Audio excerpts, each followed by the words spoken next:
This is a Headgum podcast. This is not my wheelhouse. Yeah. That's okay. Sure. Does it make you nervous? To be fair, everything makes me nervous. Yeah? So, yes. Yeah. It can't be harder than playing SpongeBob, doing a podcast. It's different. For SpongeBob, I had 7 years of private rehearsal. Mm-hmm. Do you do a run through of this before you got here? Well, I did, but, you never know what you guys are going to throw at me. So. My name is Gianmarco Soresi. Welcome to The Downside. This is a place we complain, we get negative. I'm with my co-host, Russell Daniels. Hi, Gianmarco. It's our last taping before I go on my Asia tour. Is that true? No. Yes. Oh, yeah, it is. Yeah. With a guest. With a guest. We have Patreon. Yeah. Okay. So lucky to be joined by the kind of guest that you're ready for them to cancel just because busy. Not even in a rude way. Just also because I cancel a lot. You cancel a lot. It's notorious in the industry. We went to the same high school. Please welcome Ethan Slater to the show. Woo! Listen, I obviously many times I say to people, I went to high school with him. Yeah. How often do you say that about me? You'd be surprised how frequently. Well, I do. When I met you at Gutenberg, Gianmarco texted me that day. He's like, "Hey, who's the person?" And I was like, "Oh, actually, Ethan Slater." And he said, "Oh, I went to high school with him." Mentioned my name, and I did start to mention it to you, and you were started to tell a story. And then it got cut off, and because we were taking a picture. What did he start? Remember, Russell was in a. Because we're gonna have some. Oh, yeah. Sorry. Russell was in Gutenberg the musical, and every night there was a celebrity that came in and was like the cameo guest producer. And so so you did that one night. Yeah. And we were taking a picture, and I was like, "Oh, actually, I'm friends with and on a podcast with Gianmarco Soresi. I think you went to high school with him." Yeah. And you're like, "Oh, I remember Gianmarco Soresi. I got a funny story about Gianmarco Soresi." And then truly things got cut off, and I never heard the end of it. And I was wondering for the last 2 years. I'm sure it was this story, and I don't know how well the story plays because I don't have the chance to tell it that often. Okay. So if you could add a laugh track afterwards, that'd be awesome. That's just in case. So I was a freshman in high school. And if you guys remember, if you've been in school, it starts around September. So in the first week or so, it's September 11th, and I'm in Spanish class. My teacher is Larry, and she has us do a moment of silence, a school-wide moment of silence. Mm-hmm. It's not the first September 11th, obviously. No. This is not. No, this is like the 10th anniversary. Yeah. Why did you do a moment of silence that day, Larry? Yeah. That's right. Oh, it was very suspicious. Yeah. And everyone's very quiet. We've been quiet for probably 15 seconds. Oh no. And I hear in the hallway, "Gaby's coming. Gaby's coming to town." So what? And Larry throws open the door and goes, "Gianmarco!" And you were right outside the door, and you looked in, and you were like, "Sorry." Door closes. So what? Who cares? You continued on. Door closed. I go, "A town's a lonely What town." song is that from? On the Town. Oh. Which also, like, this is kind of a deeper cut, was the spring musical, which means that you were prepping. You were prepping I didn't even know. for the audition. You didn't have the part yet. No. That's the best part of the story to me is this was not something that I you was were... just letting it be known around the school. You wanted it to be known all first over week. your part, yeah. We must have been near a stairwell because it was really... You have a natural resonance. Wow. Oh, I that's one of my tactics. Yeah. I was going around casting offices a couple years ago, and I was like, Nessa, I have something to confess. So you laid the groundwork for me. I appreciate it. I was too tall. This is The Downside. 1, 2, 3. Downside. You're listening to The Downside. The Downside. With Gianmarco Soresi. And Liam, can you put just the clock on the wall just so I know what time it is? Oh, Ethan, I'm so glad you're here. I'm so happy to be here. Yeah, And I'm glad you're here. Yeah, thank you. Yeah. You were a freshman when I was a senior? That's right. Mm. That's right. I believe so. But did you audition for Arabian Nights? I did. But how? I didn't get in. But I thought that was my junior year. I don't believe so. Really? Yeah, I think that was your Was senior it year. senior year? It was in the parking lot in that amazing tent. Yes. Okay, that was my senior year then. I guess I'm mixing up my years. Because then you did Little Shop of Horrors the year before. When I was in 8th grade, I went. I didn't go to the school yet, but I went to scope it out. You were great. You and Charlie Pollinger. Me and Charlie Pollinger, so Charlie Pollinger, who has a movie coming out now called The Plague. The Plague. He was a freshman and got the lead, which pissed people off. Yeah. Pissed people off. Yeah. It didn't piss me off because I got the bigger part, but Yeah. I certainly felt in high school like I had earned my stripes. And by the way, high school, I was treated very well. I look back at my high school as a theater kid. I said they were kind to me. They were generous. You did great. Mm-hmm.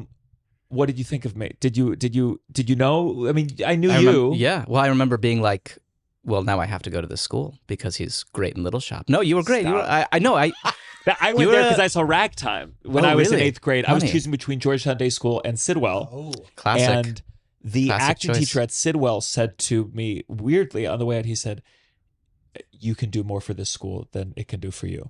Oh. Whoa. And I was like, Whoa. okay, I'm going What to the a- other school then. What a huge burden to place on a Wow. 13-year-old. But Yeah. you was right. Yeah. I mean, ultimately, I That's think true. like GDS was the good school to go to It was for great. theater. Yeah.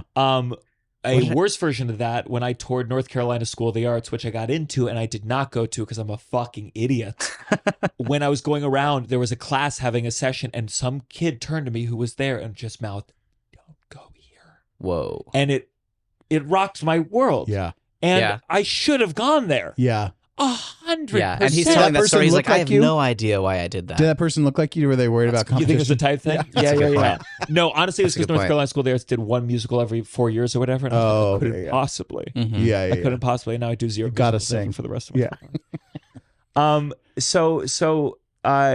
Welcome to the downside. This is a place we complain, we get negative, we did I already say all this? No. No. Join the patreon.com/downside. 4 bonus episodes every month. While I'm in Asia, we pre-recorded a lot of episodes, but you want the up-to-date stuff, the topical stuff, join the patreon.com/downside. I grew up in Potomac, Maryland, Mhm. and I went to the same high school as you, Georgetown That's right. Day School. Georgetown Day School, at least at this time, very cool. It was progressive. very cool. Yeah. I feel like when they start talking about like wokeness in general, like as a general thing, I feel like I was like, oh, we were there. We did that already. Yeah. We did that. Yeah. I remember either Martin Luther King Jr. week or Martin Luther King Jr. month, but we had a class called diversity Mm-hmm. one year. And it was like, we just talked about, the civil rights and whatever. So it was great. I loved it. It was great. You look It was back really on good. it fondly? Really fondly. Yeah. I feel like I feel like I learned how to learn there, which was good. I also have complaints. I love you both going, because that's exactly what I was hoping for. Yeah. Yeah, I'm sure there are complaints, but I got some complaints. I think I blocked them out because I don't really want to have them at this moment. You know, I think for me it was really it was a good experience. I feel like you block out negative things. Period. That's You possible. feel like I'm a positive person. I'm hoping to break it down by the end of the show. I think I'm outwardly positive. Yeah. Inwardly neurotic, or very definitely neurotic, clinically neurotic. Diagnosed. Well, I mean, I diagnosed when I was a child. What and then, what were you diagnosed with? No, I mean clinically neurotic, anxiety disorders and things. Is like that what it's called? Is I there was a name? treated for general anxiety disorder. General I would say anxiety. I haven't been diagnosed or treated in anything other than talk therapy since I was a grown adult. Sure. Yeah, yeah, So yeah. I'm not going to claim a diagnosis. I got based on recently- the internet. Yeah. I got You know? the DSM Yeah. recently. I'm working on a bit about the DSM, so I bought it. Of course, Not Good. cheap. Yeah. I mean, it's a See, textbook. learned how to learn. Learn how to learn. Yeah. And you read it. I mean, it's not like fun to read. It's like a dictionary. You read how they define these mental disorders, and you go, "Wow, this is chaos. Yeah. This is Yeah. We're just like, it's citing this study, so it's kind of this, kind of that. We're doing our best. Yeah. You hope, Yeah. but you understand that like you were diagnosed, you weren't diagnosed, you feel it, you have OCD, you have a little bit. It's all loose. Yeah. Right, which is why they're constantly changing things and giving you different treatments and different. Yeah. They. They. Spoken like a real conspiracy theorist. That's why they're doing that to you. See, I feel like I'd read a book like that and I would convince myself I have everything. Do you know what I mean? Like just reading, you just read it and be like, oh, I do that sometime. Well, now when my girlfriend's yelling at me, I pull it out and I'm like, Yeah. Yeah, that makes sense. Yeah. Yelling. Yelling. He's a bitch. So you it's so funny because when I reflected on, because obviously I was a senior, you were a freshman, so it's not like we interacted that much. Right. But then our producer sent all the research, and I was like, oh yeah, I remembered you more as a wrestler, because when you didn't get to Arabian Nights, like many actors, when they reach failure, they become star athletes. Yeah. Okay. Well, Arabian Nights was a very physical audition process, which kind of opened You had my to mind. put on the bronzer really fast before the show. Yeah.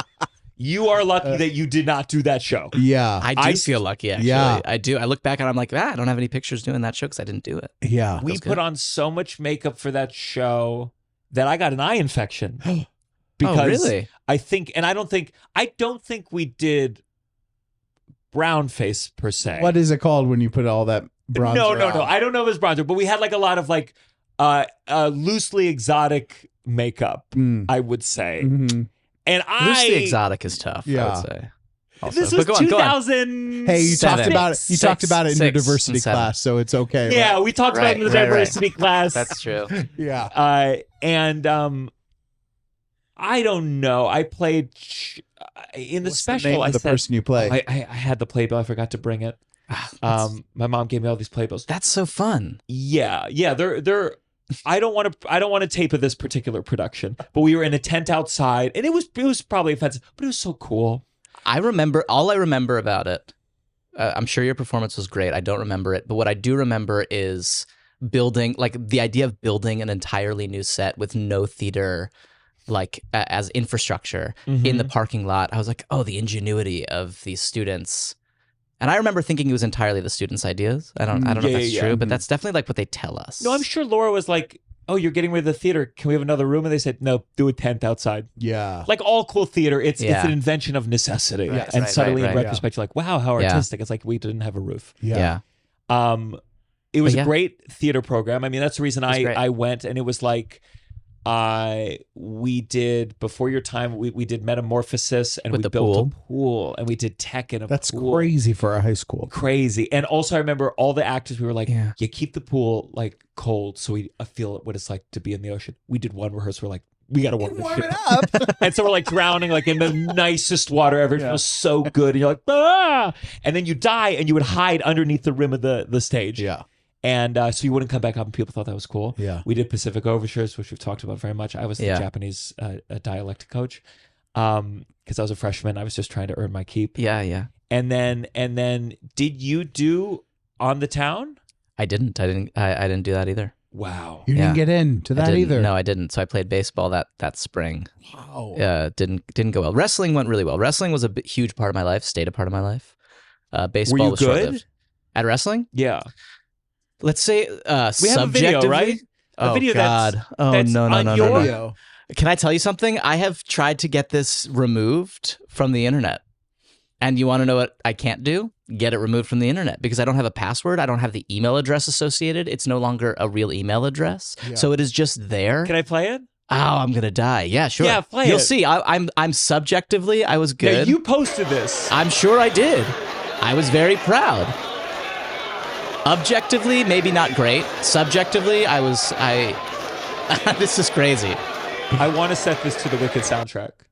Keep playing. That's actually good. I think you did a really good move here.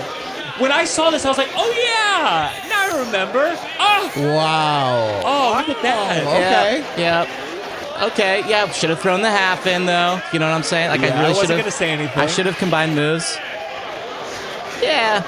Oh yeah. Oh my God, this is amazing. Nah, he slips out. There you go. That's good. That's good. I do beat him pretty good. I know this one. I mean, you must have thought it was good. You uploaded it to YouTube forever. How many views do we got in there, Liam? 7 or 8, probably. 13,000. 13,000, yeah. 13,000. That is too many. I want to see the spike. I want to see the spike. After this? No, not after this. I'm saying I'm sure it was 3, 4. Wicked trailer. Yeah, 11,000. 13,000. Yeah. That is a nightmare. It is crazy. There's one more thing that obviously when someone has a big pop, everyone who ever did anything tries to go like, what do we have with this guy? Yes. And did you see Law and Order SVU? Have I seen it? No. But literally 4 months ago. Oh yeah, I did see this. Just the thumbnail. Show this thumbnail that they put up. The good news is that most people don't know the difference between a person and a role that they're playing. Ethan Slater plays a disturbed man who doesn't think rape is illegal. Yeah. And it's crazy to put your name in that title. It's so cruel. It's so bizarre. Although this thumbnail is from the scene where I got the best acting advice I've ever gotten from Ice-T. What did he say? It doesn't matter? You know what? Nobody's going to see this? I was young. I was like really, it doesn't matter. It doesn't matter. No one will ever see. In 8 years, nobody's going to be. No, I was like, do you need anything from me? You know, I was like an eager actor. I was like, you got a lot more work to do than I do. Do you need anything from me? And he was like, no, that's ridiculous. And then he said, nobody ever listens to this guy. I'm listening. And then I did the next take and he goes, that's the one. And I was like, that's really fucking good advice. Thank you, Ice-T. Wow. That is so funny because we know someone who did a scene with Ice-T and he said Ice-T closed his eyes. Nobody's ever listened to this guy and neither am I. Action. That is so funny that you had such a crazy... So much funnier than my experience. It would be funny if he said that and then just closed his eyes while you were acting. Someone found a scene recently where there's a take where he is asleep in the tape, and they were just like, God, "We gotta use this one." God, they work hard. Funny. That's amazing that you got good advice from Ice-T. Yeah. He should release a book. I mean, he's been doing. He has 17,000 episodes under his belt. Like, it's incredible. But I love the idea though that he was like, who is this overeager, annoying ass kid who's like. I mean, they must see that all the time. They must see it constantly. Yeah. But the fact that he took a beat and then came back and was like, actually, you are missing something. You are not doing something well. And I know what it is. I was like, thank you. It's a good learning experience. I haven't been alone or SVU. I want to. And they got me this audition. I didn't get to submit it.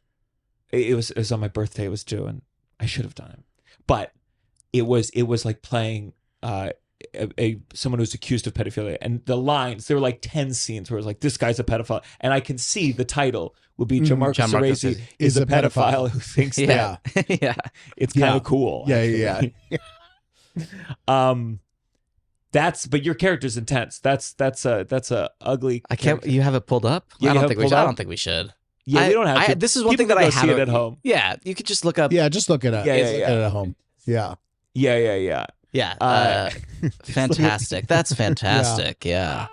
Listen, but who cares? This is what happens. You did. Listen, my things would be from, they would use my episodes from Investigation Discovery, which is much that's worse than Law & Order SVU. What part of Maryland did you grow up? Silver Spring, Maryland. And then DC proper. We moved in. When you tell people casually, do you say Silver Spring or do you say Bethesda or DC?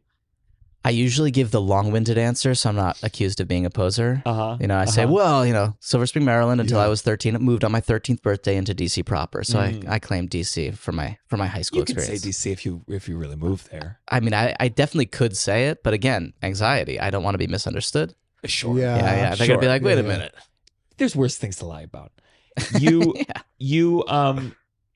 Jewish. Yeah. Are you gonna ask me to rap fill in? I said to my Jewish? girlfriend, Maybe. I said, did you know Ethan's Jewish? She said, yeah, Slater. And I go, I don't know these things. Yeah.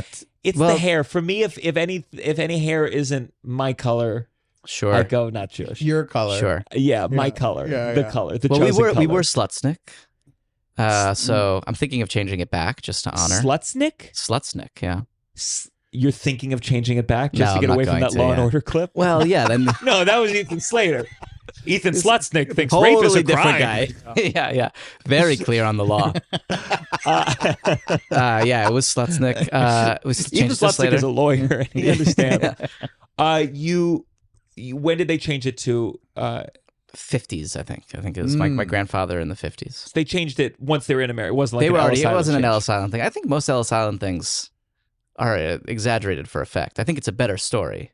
Yeah. Is that just maybe that's just me being cynical? But I think that most people are like it was changed by the person who came. We've got one of those too. Like we've got my grandfather. His name was Meshulam Zisa.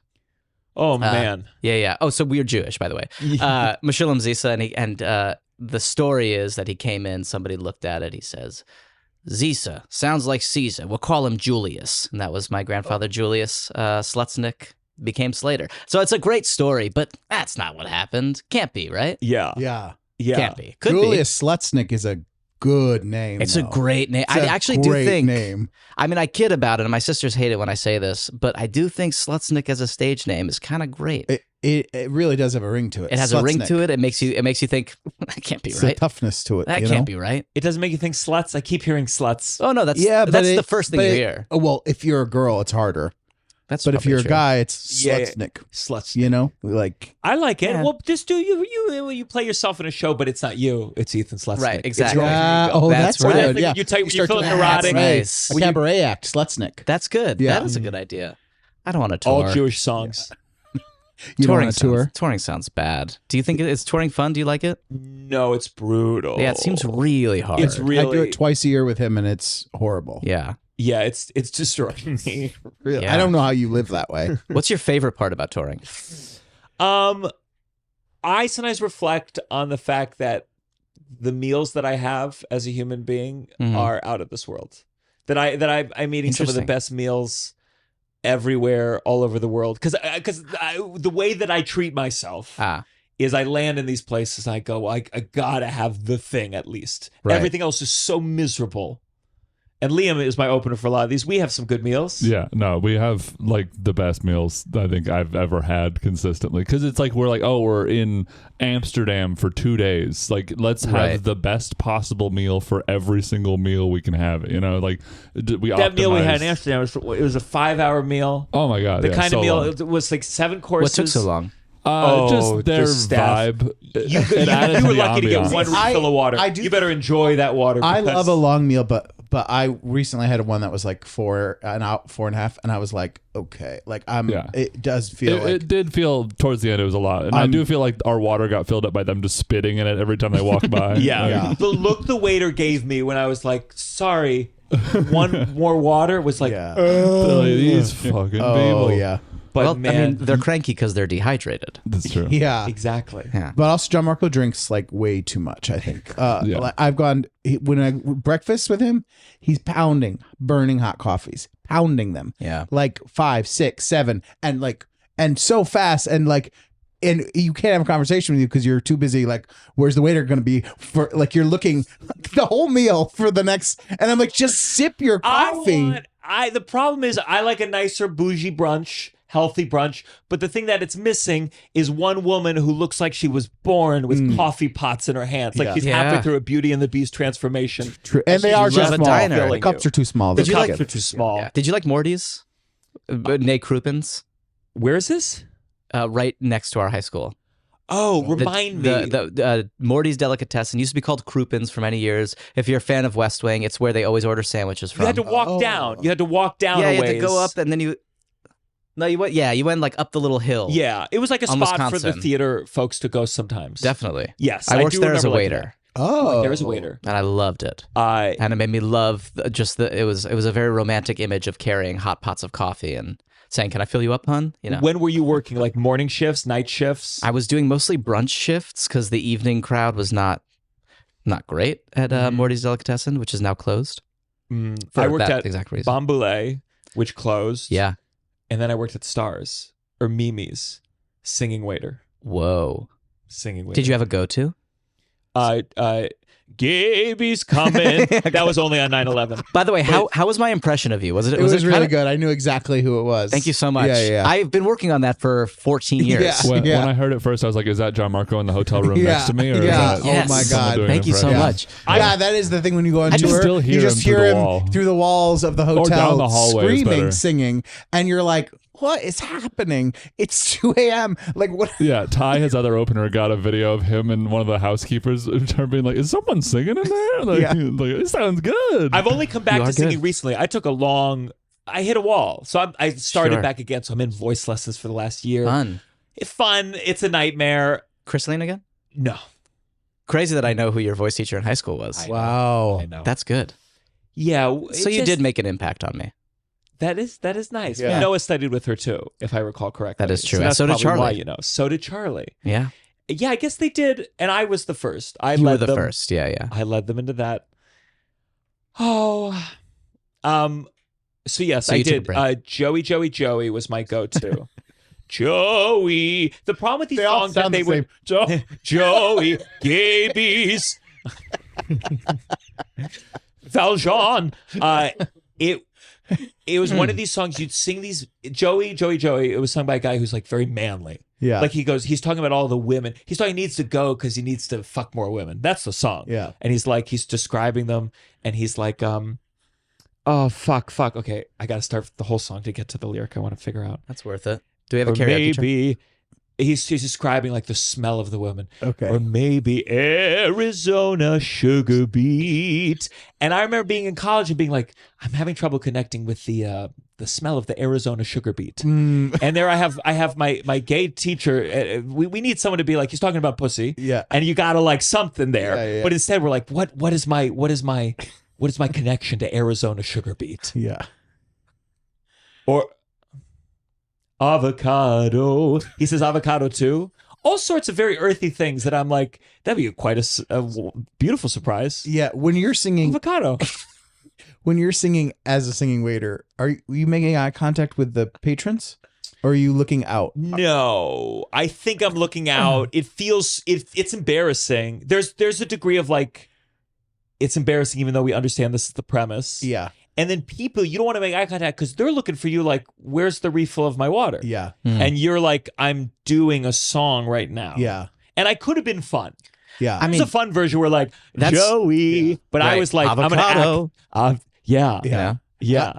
In the last 2 years, like so too late into life, I accidentally took my parents to a meal that ended up being singing waiters here in the city. And I had no idea. And it was Where? kind of a famous place that does it. And I don't want to say what it was, but I had no idea. I just needed a quick meal around Times Square. And so we go and it's like started happening. And I was like, oh no. And it really is not my jam. The people were wonderful. The performers are wonderful. Yeah. But it really is a specific kind of thing you want to have to do.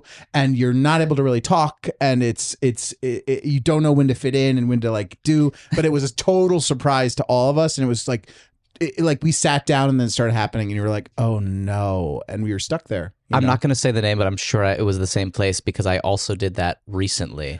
It's a place And I that, got up and I left. Yeah. And it felt so rude. Does it But I was start like, with an I F? can't be. Yeah. yeah. Okay. I was like, I cannot be aware of performers. It really is. Wait, so, And I can't, you're like- keeping it vague by saying it's a singing restaurant that starts with F in New York City? Well, I don't know if it is a singing restaurant. It doesn't advertise like that necessarily. No, but you probably sat down at 4:55 and then at 5. Yeah. It's a specific time if you're trying to see before a theater show, before getting to your theater show. They are incredible. They were wonderful. After walking out, I felt so bad. They But then I were went wonderful. online and I looked up. So I was like, I want to see what the deal is. And everybody that was posting videos, they're really great. They are Incredible wonderful performers. I just didn't I gotta know. say, this tune changed real fast. I just didn't once know we it was going to identified happen. it. No, you have to know you're getting into that. That's the thing is like, Yeah. You- Of course, you have to be buying a ticket. No one would say that you should just accept this. yeah. There's not that many of them for a very good reason. But I'm sure if This you were wasn't there, they well would have been advertised. so thrilled. You could sing. But that's also What a responsibility. Yeah, he's just trying to have a meal, you know? Sure. Anyways, Um, I love that happened because I thought I was an idiot. I was No, like, what? it's Yeah. not advertised. It's not That's advertised. the crazy thing. It's not advertised. You think you would sit down and the first thing they'd say would be like, Yes. by the way, Yeah. singing hour. I saw this. It was you wur singing "Corner of the Sky" with Stephen Schwartz on the piano. Yeah. Was it prepared, or was it like, "Hey, Ethan, you know this song"? I wish it were that. But it wasn't. We did prepare. I showed up to his apartment a few hours before. We practiced it. Then we went to this event, later that evening. And when we got to the event, the piano, just like wouldn't play right. like it was just sounding crazy. It was. Did you? Can Like you a hear it different on the, instrument, or like an absolute, like a harpsichord that's been plugged into an amplifier. Like Yeah. it was completely blown out, and so we couldn't hear each other, and it was terrifying. But there's something actually. He was so calm, and he was like, "This will be what it will be." And I was like, "All right, fantastic." And it was. I'll still be a billionaire, and you, and you'll still do anything. Be in deep debt. Yeah, I just finished the Fosse biography. Oh yeah. And crazy son of a bitch. I started because I hadn't watched the Fosse Verdon. Do you come back, or is it It's just that? Yeah, that's very funny. It because is. he plays Joel Grey. Oh, Technically. And I thought I'd like see your Joel Grey character, but it's him editing Cabaret, so it's him doing the like diddly diddly dee, ladies. That's all it is. Yeah. And I was really surprised because I was reading it and I was like, this guy would get been Me Too real bad. This legacy would not have survived the Me Too movement. Yeah. Yeah. And I thought, oh, surely the TV show's going to clean it up. And like then I watched it, I was like, oh no, they showed it. It's messy. Yeah. It is like he's like, let me fuck you. I got a boyfriend. Okay, and then cuts her from the role. And you're like, Jesus Christ. Yeah. Did you meet Joel Grey? Did he say good job? I met Joel Grey before that. He very sweet. And I was doing SpongeBob at the Palace Theater. And I got a note that he was at the show and he's going to come backstage. And I had his memoir. So I'd been reading his memoir. So it's like out on my table. And I was like, do I put it away? Do I keep it? Whatever. Same time? Or do you keep like at the 100 same time in the dressing room? Oh, that's crazy. All I have is memoirs. Exactly. That's exactly right. Yeah. And I've got a guy. So if I don't have it at the time, no, but I just happened to be out. And so after the show, he walked into my dressing room. And he does this very sweet thing where he just like kind of walks around like looking around. I don't know if you ever run into him in Hell's Kitchen. No, I haven't. In the street, he's just like he seems very zen or something. He's just like kind of looking around. He walks in, he looks around, he shakes my hand, he says, very nice job. What year is it? I was like, it's 2018. It's like April of 2018. And he goes, 50 years ago today, I opened George M. in this dressing room. That was the beginning of the conversation. Oh my God. Wow. I was like, that's incredible. And then he like signed my book and we chatted, and it was Bernadette Peters' Broadway debut, which I didn't realize. Wow. And that was when we met for the first time. And then whenever we ran into each other, I saw him on the street, walking around in Hell's Kitchen, and he said, I hear you're playing me in Fosse Verdon. And I said, I am, Joel. He goes, there's a story there. Yeah, I read it in the book. It was horrible. Oh, it was really? No, I'm just saying, like, every story, it's one of those you go, oh, every great artist is a monster. Yeah. But Joel's delightful. That'd be funny if he said that no matter what day it was, he kept every room he walked in. I opened George M. I opened George M here. Well, it's actually signed as mine is now, going. what's the address here? 50 years ago today. Yeah. That is the cool thing about those theaters, though. You're like, there's so many people have been in there and done it. And, it's cool and it's gross because you open up like It's a door disgusting. and there's like paint. And Yeah. you're like, oh, they haven't cleaned this. They've just added paint for 75 They're like, years. this is the asbestos Yes. from the Yeah. original Yes. Liz. Yeah. Yeah. So how religious were you raised? Good question. You went to Jewish day school, JDS? I did, yeah. Because we used to play, I went to Norwood for middle school. Oh, you did? I went to soccer camp at Norwood. Oh, I did not. I know the fields. Yeah, great fields. Great fields. Very wasted on me. Oh, So the thing about Norwood's say. fields. Norwood's fields. I got their book. They're asking for money. The fucking school. So Your you went middle to- school we is asking played- for money? yeah, middle school. They only go up to middle school. It used to be a religious. Crazy they have your contact information still. That's true, Are actually. you updating your middle school like on your whereabouts? Are you a part of the alumni association? Maybe. Why? There was one gathering of like all the because I'm still To friends be fair, with you Kevin. probably have to opt out. Yeah, okay. Yeah. They put me in the magazine once. Still, if they had contacted me when I was in middle school, it would have been a Yahoo account. You know what I mean? Like, Yeah. I guess I'm a little older. Yeah. They'd be a pigeon. We didn't have. They sent in a Gmail back pigeon then. to your Yeah. old hut. what was I saying about Norwood? Yeah, Norwood. We used to play basketball against the Jewish day school, and they would all wear yarmulkes. We were wearing a yarmulke at school every day. Yeah. Yeah, and so we played them in basketball. It's the only team we beat because their yarmulkes would constantly be falling off during the game, and they would have to prioritize picking up the yarmulke over getting the ball back. You must have been on B team. Our A team was real good. At keeping the yarmulke. Oh, I don't know. on? I mean, I have no idea. I was not good at basketball. I have no horse in this race. I don't know why I am. You had a yarmulke every day though for school. Yeah. This is a Jewish school. Did you wear it at home? No, not really.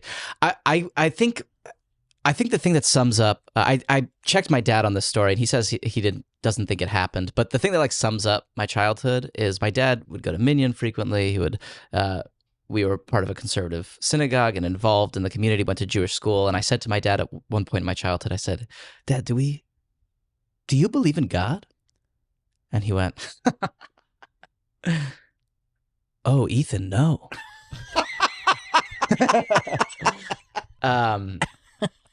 So I was like, "So why are we doing all of this?" He's like, "This is what we do."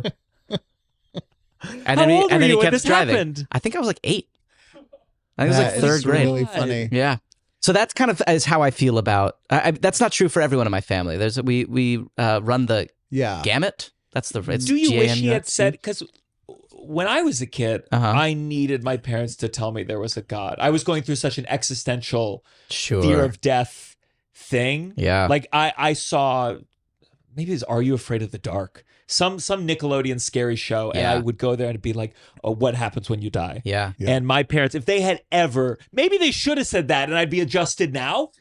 But they said, there's something. My mom said, "There's got to be something better than this." Yeah. That was her version of a Jewish faith. There's got to be something better than this shit. Mm-hmm. Yeah. But your dad at 8? Not to one up you, but at 7 is when my mom died. So I was going through the same thing. It's like existential fear of death. And I asked my dad, and he said, "Go fuck yourself." I'm kidding. He was very, very kind about it. But I think that was his way of dealing with it. His way of dealing with the dark reality of somebody leaving is we're just here. Yeah. This is just what we do.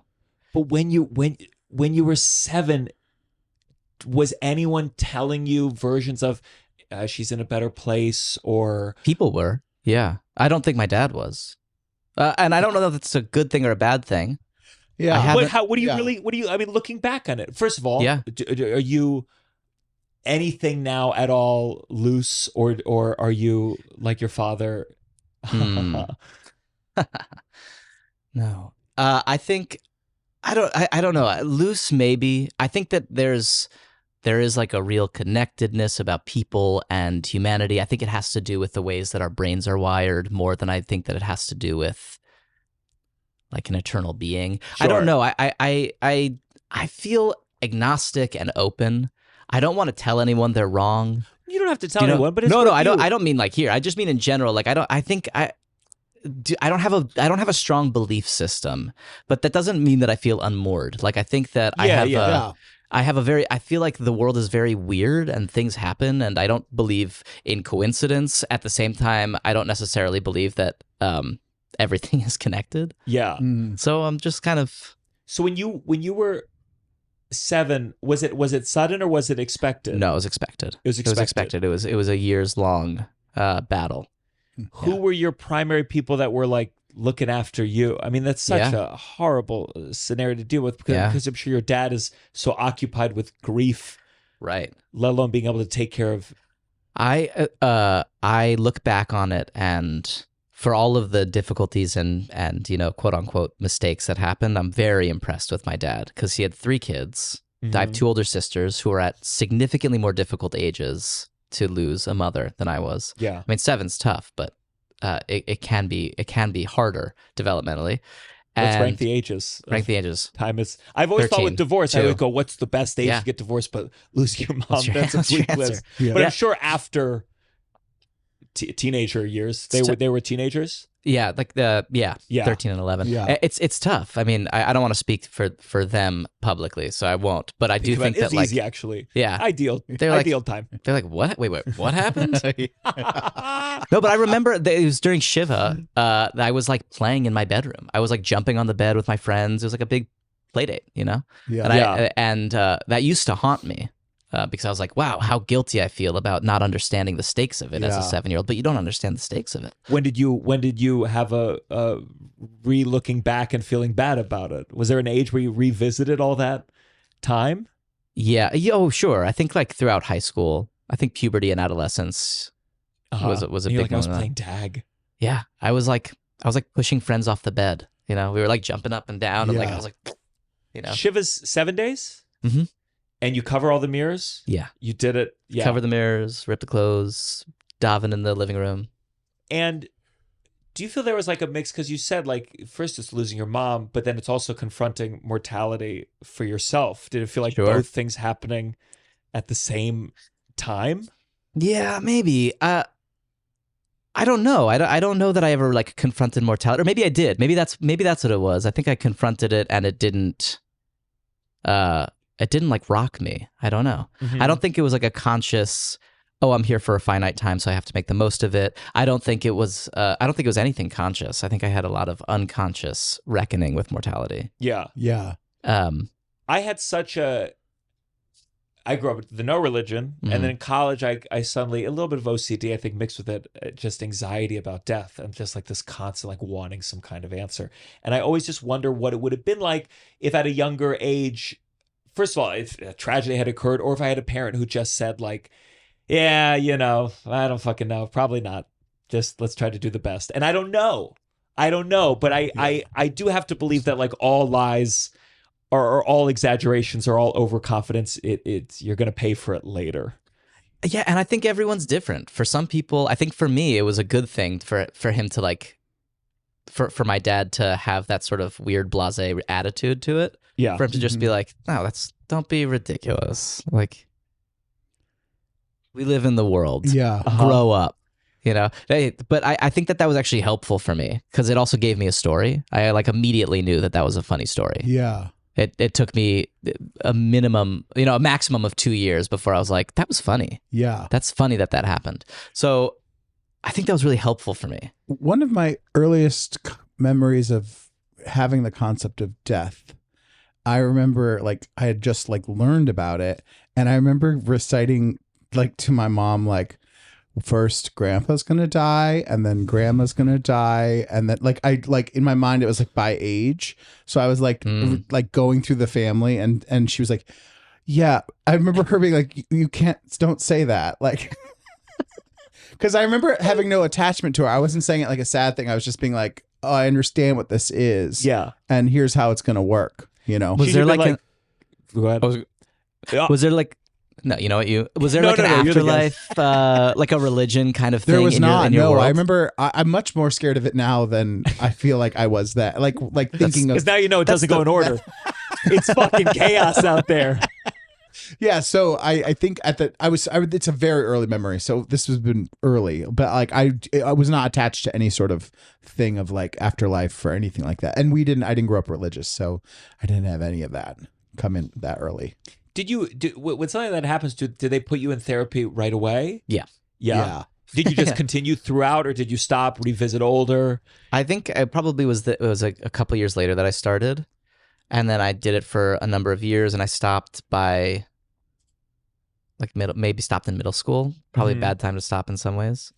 Oh, you go in and out. Yeah. But I remember we tried a bunch of different psychologists, a couple different psychiatrists. I think what was really hard about, because I went through a couple therapists when I was younger, and you don't have the tools to share why someone isn't working for you.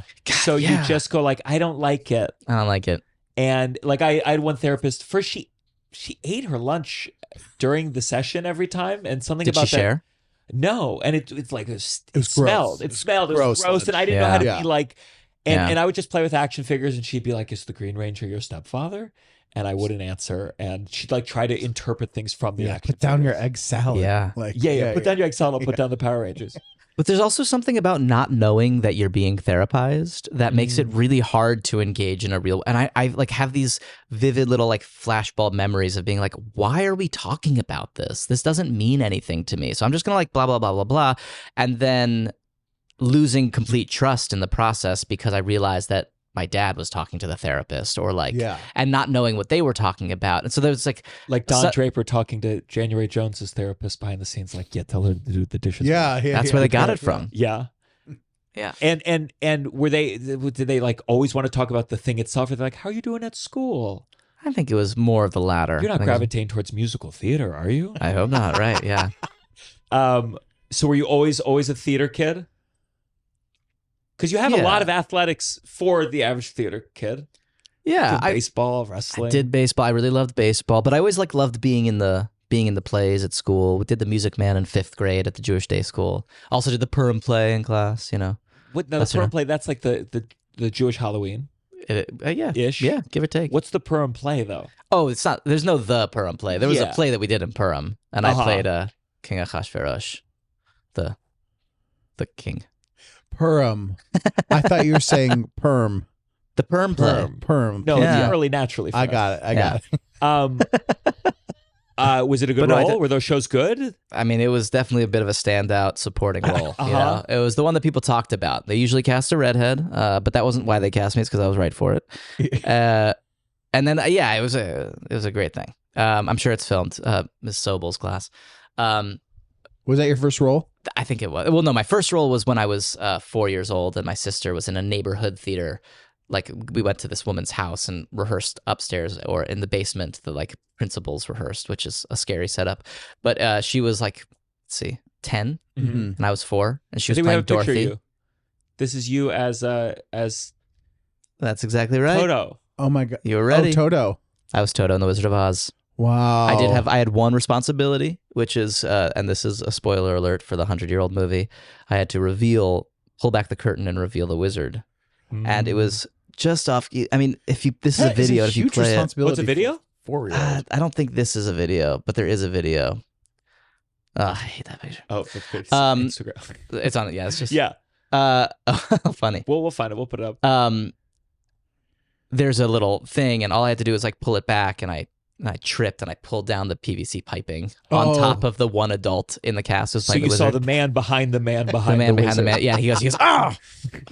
He saw the tech. Oh, fuck, shit. Well, that would be so cool. Meta. He's like, oh, fuck, shit. And then two guys doing levers. Yeah. No, but then I did the. Well, the that is a huge responsibility for a 4-year-old. I know. What were they thinking? Why are a 4-year-old do a reveal like that? You get a 4-year-old the ropes. Peter. Did that Tin Man reach out to you? Did he say, hey? Glad you got it. Tin Man from that one. Yeah. I wonder who's in that with us. We should find out. Yeah. I should hire someone to. They'll watch. I'm sure they keep a track. They're following. My other sister's in the ensemble, in the chorus in the back, and every time me and my family look at that picture, we zoom in. Yeah. Do you think when you look back on your 5th grade Harold Hill? Yeah. Did you have How'd the you juice? Know? How did you know? I didn't say I played Harold Hill. No, you did. Oh, we just say I played Harold Hill. I did Harold Hill in 8th grade. Harold to Harold. Oh, yeah. It's by the way, I've said this before. It's a role for a Jewish man. Hugh Jackman, get the fuck out of here. I've said this 1,000 times. But it's a culturally Jewish role. Hugh Jackman showing up. Going, hey, Marion, you want to go on a date? She go, yeah, Mr. Jackman. End of show. Yeah, really good You don't point. need to persuade when you're Hugh Jackman. No. You need someone who sometimes people post a picture that the most thing people will say about you, they'll go, I can see it. Yeah. I can see it. And that is what they say about Jews. Jewish guys.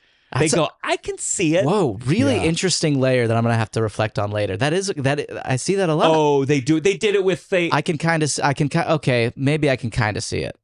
Yeah. Yeah. Yeah. And then it's like it'll be a shirts off picture with like a 6-pack. Like, okay, I'm starting to see it. I'm starting to see. See the cock, and we'll go all the way. Jeff Goldblum has gone into full sexy territory. Yeah. He my mind. I always say he's Jewish, but he took the stuttering and he added a little glide, and that made it sexy. He took the Jewish tropes and then made it sexy. Yeah. Do you think it was the way that he does Do you think it's his speech pattern, or do you think it's the roles that he has played within that speech pattern that has elevated it to a sexy place? I just think he's. I mean, you know him better than me, but he I've just studied him for years. I may have watched him more than you have in real life, but I thought about your impression of him when I met him the first time. Yeah, I know. It's a crazy thing to admit. What did he think of the video that you showed him? Can you do it, Goldblum? We can talk about that after the video. No, I'm yeah. gonna meet him one day. It's inevitable. You will. At some point. yeah. He's you're gonna love it. Yeah. You're gonna have a great time with him. Can you do a Goldblum? Not on camera for sure. Oh yeah. When I'm telling anecdotes and I'm in the private company, then yes, I will do it. Sure. I love it. I've done it for him. Yeah. Did he say it was good? He kind of didn't Everyone's done acknowledge it. Yeah. He didn't acknowledge it. I mean, I wasn't like, hey Jeff, check this out. Yeah, he's like a little bit of a Christopher Walken now. You're like everyone. Yeah. Kind of does it. Yeah, but some people do it better than others. That's true. And when you did The Music Man, Yeah. did you have the juice? Do you feel like looking back like, oh, I had it? Something people said, Yeah. hey, that kid was really good. Yeah. I felt that I felt a calling. Mm. Was anything changed for the Jewish version of it? I don't think so, but I will tell you the thing that I actually remember as being a moment of being like, oh, I feel comfortable up here. This is a gross story, so I feel like you should cut it out. No, what makes it gross? Tell me what you think makes it gross, because you think you're bragging? No.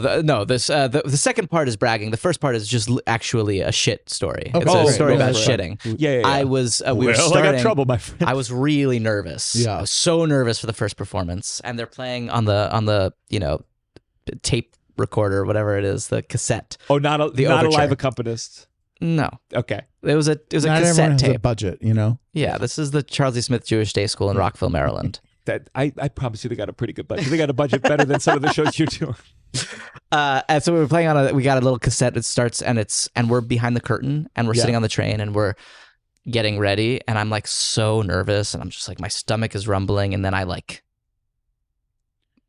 pretty sure I shit my pants. Mm-hmm. I'm like in 5th grade and I'm like mortified and I'm like about to cry. I'm like sitting there like, oh my God, there's 85 people out there and the curtain's about to rise and there's nothing I can do. And then the curtain starts to lift and we all have to bounce. Yeah. Because it's the train. Oh God. And we're like, oh my God. And then I stand up and I can't remember what the first line is, but I'm like, see you later, suckers. And then I cover myself with the little Harold Hill thing that says Harold Hill on it. And I run off stage and I pull down my pants in the wings and I check and it's clean. And I was like, oh, thank God. And we go out and we do the rest of the show. Oh. And I was like, I can handle anything. How does that song go on the train? What is it? How does it start with? I don't remember. I don't know that show that well. All I can think of is Pick a Little, Talk a Little, but it's not that. It's I hear it in my head. But you gotta get the merchandising. I have no idea. But to have To be, I mean, the whole time he does. I'm just like, oh my God. Yeah, terrible. So the second part of that performance is that the Maid Marian, that's her name, right? Librarian Marian. Maid Marian is Robin Hood. Robin Hood. That's right. Yeah. Marian the librarian. John walking through the forest. This was Marian the librarian. Yeah. And I'm not going to say her name because I don't, but she was great.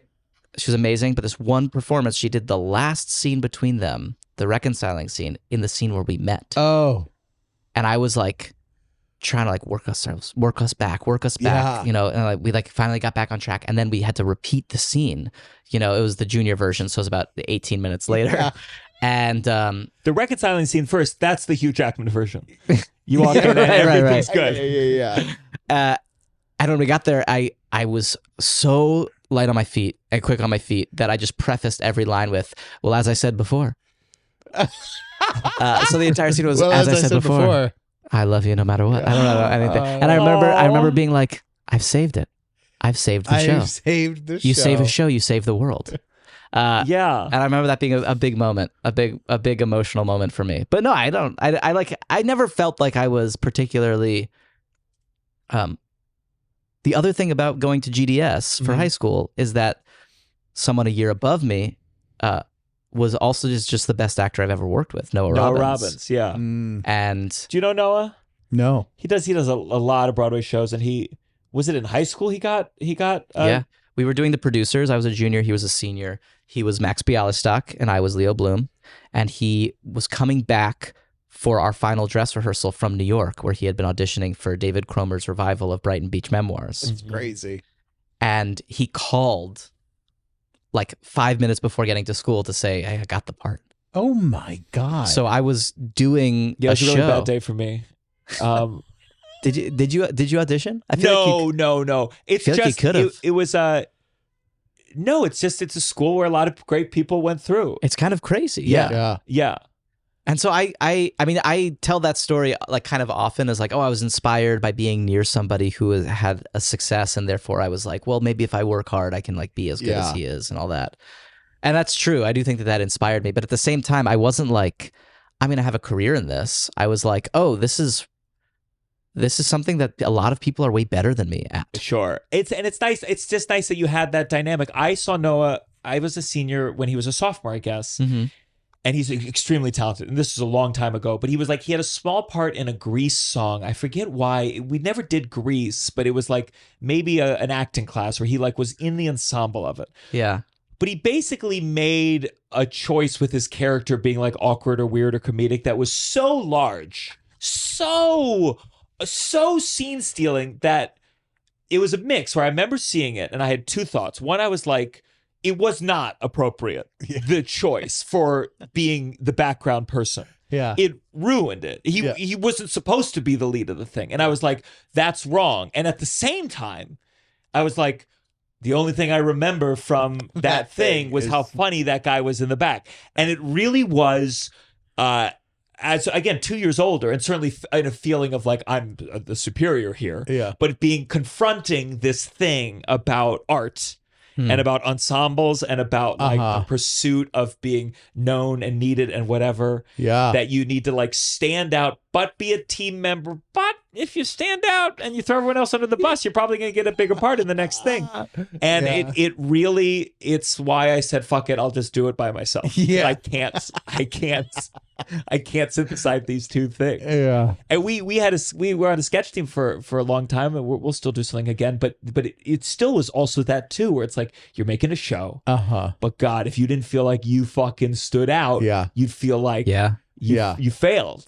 Yeah. And so I learned that from, and I'm sure he plays ball and is a 16-year-old grudge. But it really was just it was seeing the part of him that obviously knows how to just make a fucking hard choice.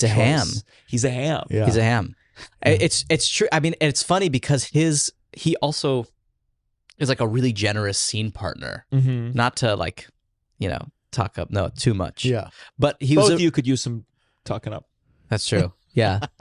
Thank you.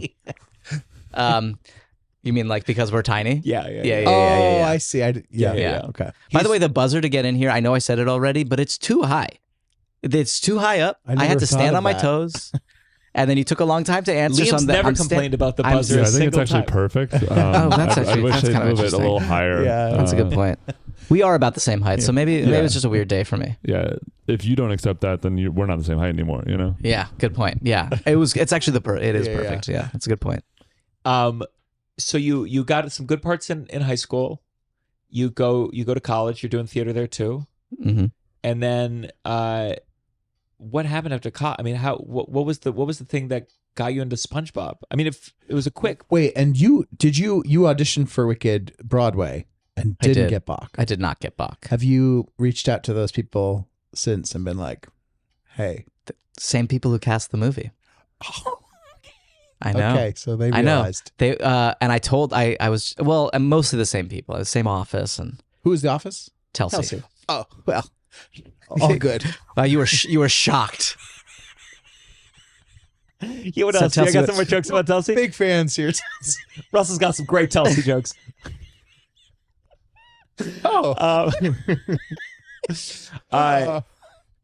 Would they? I'm sure they would have you in the live show be a smash hit, but they're also sold out. They're doing forever. fine. They're doing fine now. They're doing great. It'll be around forever.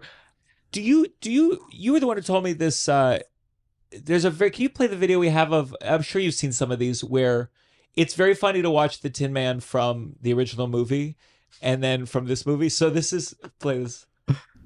Oh, we gotta save Dorothy from the Wicked Witch, and then maybe the wizard will give me a heart. No way!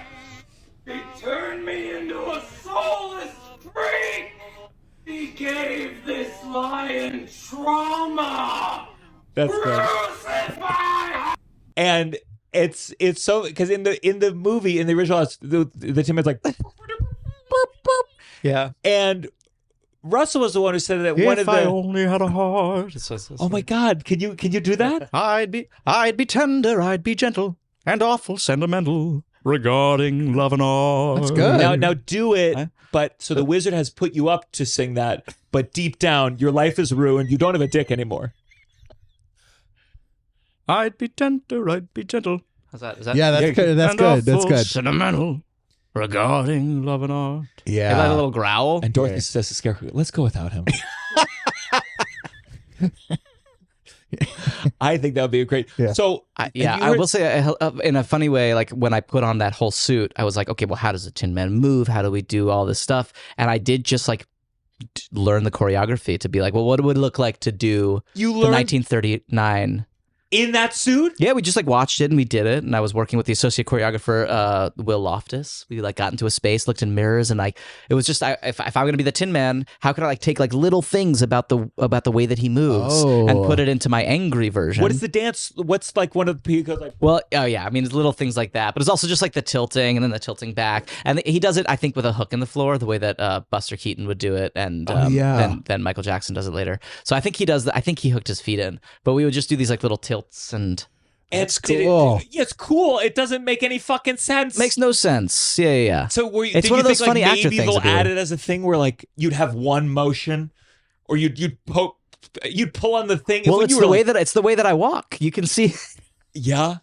It's the way that I walk. Oh. It's also my entrance in the first movie is the Tin Man lean, and I'm holding a little thing that I tilt down the way that he does, like an axe. Wow. So it's things that don't matter to absolutely anybody's viewing experience, but they make me feel important while I'm making it. Yeah, of that course. Kind of thing. Listen. One day you'll do your one person show. Yeah. You gotta At do Birdland. that. You got at Birdland. Yeah. And you got it at Birdland downstairs room. Yeah. And you gotta do. No, but I do think it was something that like we all loved it so much, and I do think. Yeah, listen. If I think it added to it. I think it added fucking to it. musical of all time, I'd be like, yeah, I'll learn this just in case it changes one moment. Just in case it changes. But also, I do think I will say that like I think that there are. This is my most actory take. I think that there are a lot of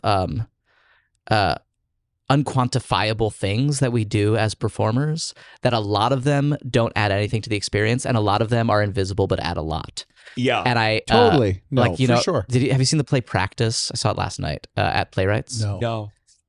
It's I don't know, it doesn't matter. If you haven't, then it's fine. But it's just like all these theater games are happening, and they show kind of how silly they are and how manipulative they can be and all these things. And I do think that ensemble building has this weird sort of treading water and also manipulative dark side, but it does have some real value in what comes through in a performance that is unquantifiable. And I think that Wicked was chock full of those. Yeah. I agree. I mean, that's texture, even if the text doesn't make any fucking sense at all given the script. But that place, first I was like, oh, theater games. And then I said how they can be manipulative. And I'm like, I was thinking about one of the things at GDS when I was a senior is I got to lead the warm-ups. In the wrestling room? Sorry, go on. Sometimes the wrestling room. It depended. Oh, no, you were, sorry. Yeah, go on. But we did it once. But to me, leading those warm-ups, because Jessie Barr was the one who did it when I was a freshman, and she was like the star, and came to a comedy show recently, and I was very flattered. Leading those warm-ups felt to me like, of all the things in this world where I was like, I'm now at the age where I've learned how to do this. I've seen the greats do it, and now I'm the leader. And I led. Did you do the ooh, I feel so good? Yeah. Ooh, I feel so good. Like what I knew I would. Ooh, I feel so good. And you'd repeat this, and you'd like build, and then you'd go like, and a little bit softer now. Ooh, I feel so good. And then you go all the way to the floor and then you'd explode. Like at a wedding. I feel so good. And it was like break things.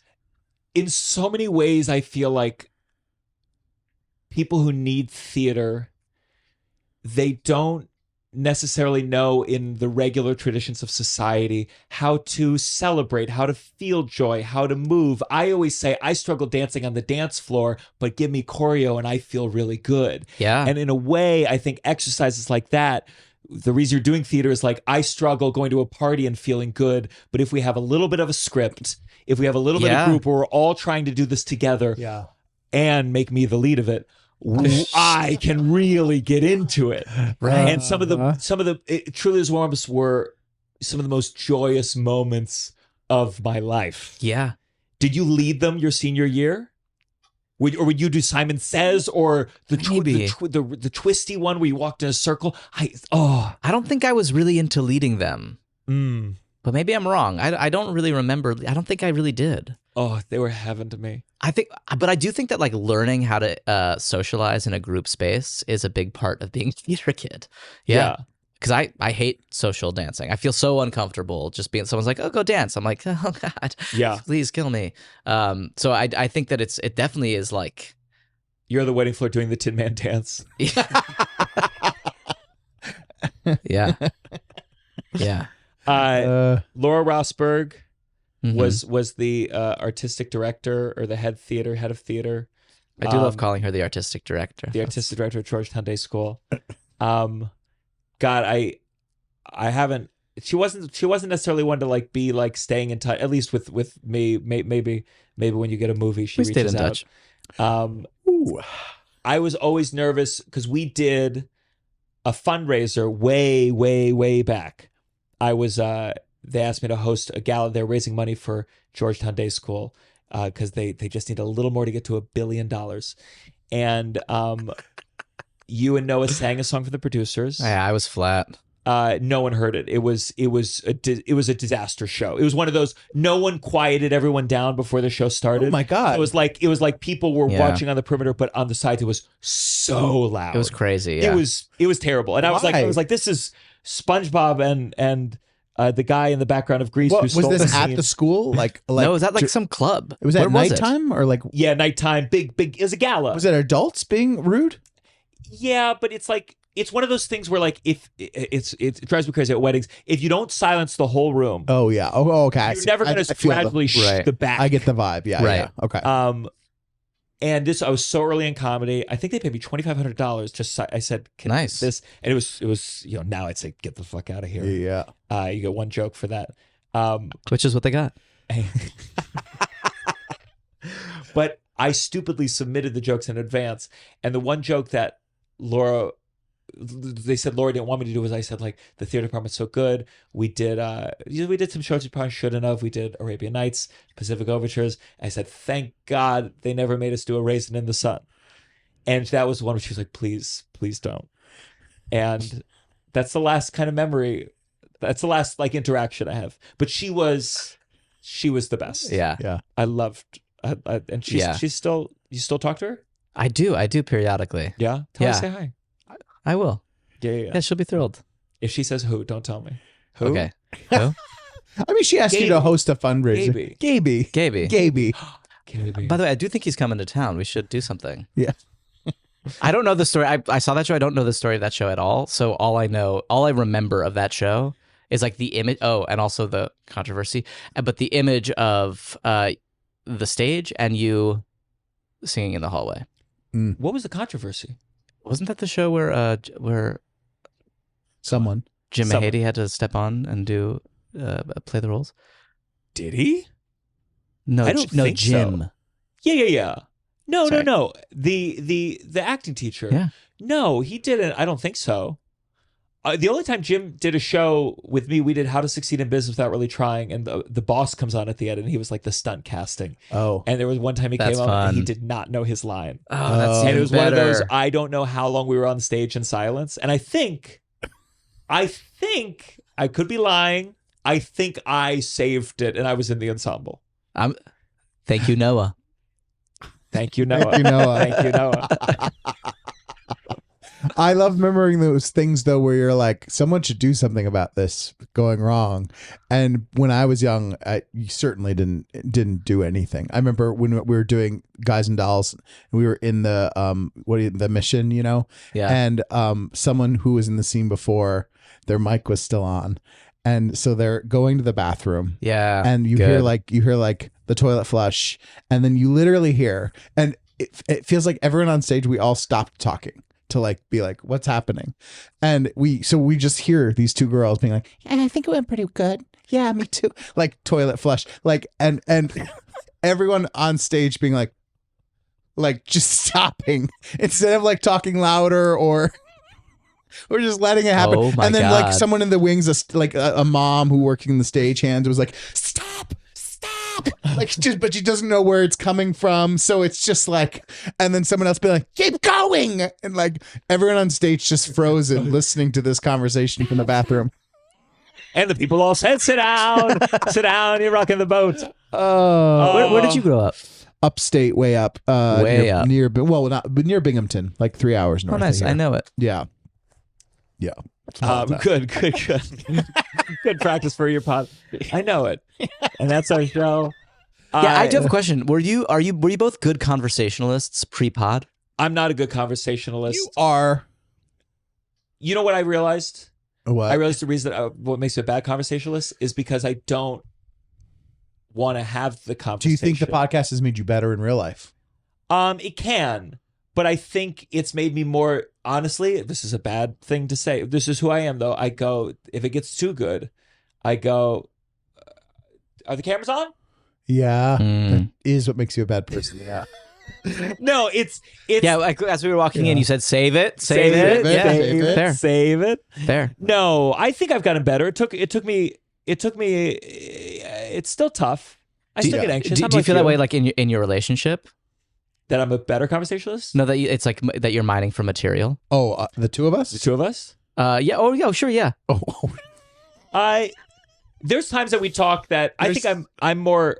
I think when this is done, Russell doesn't think about the podcast until he's back here. Is that true though? That's so healthy. That feels very he's healthy. He's a healthier person. I am a healthier person, but I think that I can feel that. I've gotten better at being like it used to throw me when we would start talking before the podcast, and you'd be like, no. He'd be like, no, just wait till we, Yeah. And then now I'm better at being like, oh yeah, I should just wait. He's also, I think you're better now that if we do rediscuss something, like if I have a guest and we rediscuss something that happened. Yeah. I think in the past you'd go like, we already talked about this, so you'd be like, I'm out. Yeah.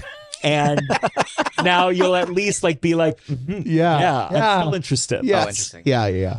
I've gotten better at being an actor. You think you'd ever do anything where you play yourself, or you like, I like characters? Yeah, I don't like myself enough. I think that I don't like playing myself. It makes me uncomfortable. Why? You're well spoken. You're great. And what specifically do you like about me so far? Obviously, you're kidding. articulate. You make jokes. Oh, that's nice. You would never do a one person show, a version of your life. I think I would in a hyper fictionalized way. I've been working on this show that's a 3-person show, and I play kind of a very. It's not my life at all. Right. But it is very personal. And I think that even that is uncomfortable, where the material is so like personally revealing, but it's not my story. It's a different story. Yeah. That I'm doing that. It was like we did a one night only concert. We've done whatever. And we're going to like maybe do more. But even that was a little hard. Yeah. I like writing and having somebody else take on the vulnerability of exposing my inner truth, Yeah. And then, but yeah, I think I've never done stand up. It makes me nervous. Just did it it's tough. The problem is now you do stand up, everyone's going to be like, right. Oh my God. Right. I have a very loose 5. You do? No. I mean, it's so scary to me, stand up. I couldn't. How do you feel? Is this your first like massive press run that you've done? Like you've done the shows. Like, do you feel good? Yeah. Do you like the press run last year was huge. Yeah. And before that, I mean, Broadway doesn't compare because Broadway is local theater. It's New York's community theater. So like, even though it's big and it was the biggest thing I'd ever done, the Broadway press tours in comparison just feel like almost nothing. Yeah. I mean, they're not nothing. They are quite a lot. But just like the comparison of like how many times you have to regurgitate the same stories but make them feel new, because they are all actually hitting different audiences. Mm-hmm. Also the ego check of like, oh, I spent 150 hours talking about my process and none of that made it to any viewers. Yeah. You know, like there's a little bit of that where I'm like, so what was that for? Oh, it was backup. Okay, Yeah. that's good. And so I think that there's all of these different things at play. But yeah, there's been, I've never done anything.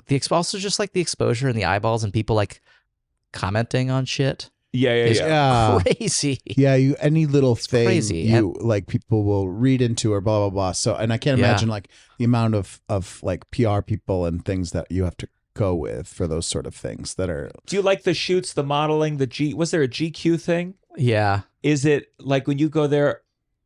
When you have to be, when your goal is to be, if I'm there, I'm like, I'm funny, I'm lanky. Yeah. Are you going, I need to be sexy? No, what I'm going is like, you guys, this isn't going to work. This isn't going to work. You're trying to style me like I look cool. It's not going to work. They're like, look up at the camera. And I'm like, you mean like this? Wow. And they're like, that one's bad, but that's the idea. Yeah. You know what I mean? So I know I'm constantly, I don't know if I would call it imposter syndrome. Mm-hmm. Like, I don't think that's quite fair because like deep down, I believe I belong. Yeah. But I don't believe that I belong in this particular set of circumstances. Yeah, it's a I know crazy. exactly what you're saying. It's a crazy big. Is it stressful to think like this? I mean, this is to be such a big thing. I don't mean to be cynical about it. It's just like the rarity of being in such a gigantic public thing. Is it weird to then go back to theater? Does it feel small? You know, yes and no. I mean, yes, it feels small and it feels intimate, but it also feels really impactful. I think that because when you do this run, what's the show coming up? It's called Marcel on the Train. Marcel on the Train. How long is it running? It's like 6 weeks. Less people will watch that show than have watched Wicked since this taping began. But it feels. Isn't that intense? Isn't that crazy? Look, I did a Broadway show for a year. We did the SpongeBob musical for a year, and I think I calculated it. I'm going to get the number wrong, but it's something like 500,000 people saw it in a year. I'm sure 10 on Paramount Plus too. But no, but that's what I'm saying. That's the thing that I'm saying. That's crazy. In the first night that that the filmed version went out, almost 3 million people watched it. Yeah. So it was out for one night on Nickelodeon. And more than 6 times the number of people saw it. But for me, none of those things, the view thing doesn't feel real. Right. It doesn't feel like anything. I get like nothing out of that. Yes. It doesn't feel like anything. So it feels like that's what's so crazy about it is you're like you can see those views and you're like, that's not real people. I mean, it is real people, but it doesn't feel I feel nothing from it. And I think that's what I was kind of getting at, which is that like doing an off-Broadway play, even though it's so many fewer people, it's really intimate. And the people who see it, 2 things. One is I'm going to interface much more with the people who see it. A much higher percentage of the people who see that play are going to tell me what they thought about it in person, not like shielded by a different profile picture where they can say like, he ugly. Like it's going to be like, I can see it. Everyone in the play. I can see it actually. Are those abs? Yeah. So it's really different and it's personal, right? Like it's really like that's the beautiful thing about like the process of making Wicked was really personal, and the putting it out there, it goes back and forth between really personal and impersonal. Yeah. So that's a weird thing. But I'm really excited about doing this play in particular. So tell us what's good plug time. Let's plug it. It's called Marcel on the Train. It's about Marcel Marceau. Do you know Marcel Marceau? He's like this world famous mime. Good start. But before he was a world famous mime, I love mimes. Mimes are great. I don't have this thing. Improvisers. Yeah. We like mimes. We've had clowns on here. You know. Clowns and mimes also. Yeah. You know, but no, I love mimes also, and that's why I was interested in this. And I was like, anyway, the story is Marcel on the Train. Before he was the world's most famous mime, he was 20 years old in southern France in 1943, and he was this Jewish kid.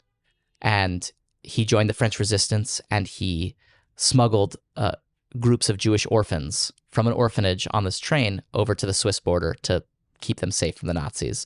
So this is the story of one of those train rides. And it's sort of the story in which Marcel becomes Marceau. So it's like... So like he finds out he's a mime? Yeah, Like yeah. the kids are DNA sad, test. and He finds out, and he's like, I'm gonna lock you in yeah. this. He's like, yeah. Yeah, he's like, you can't get out.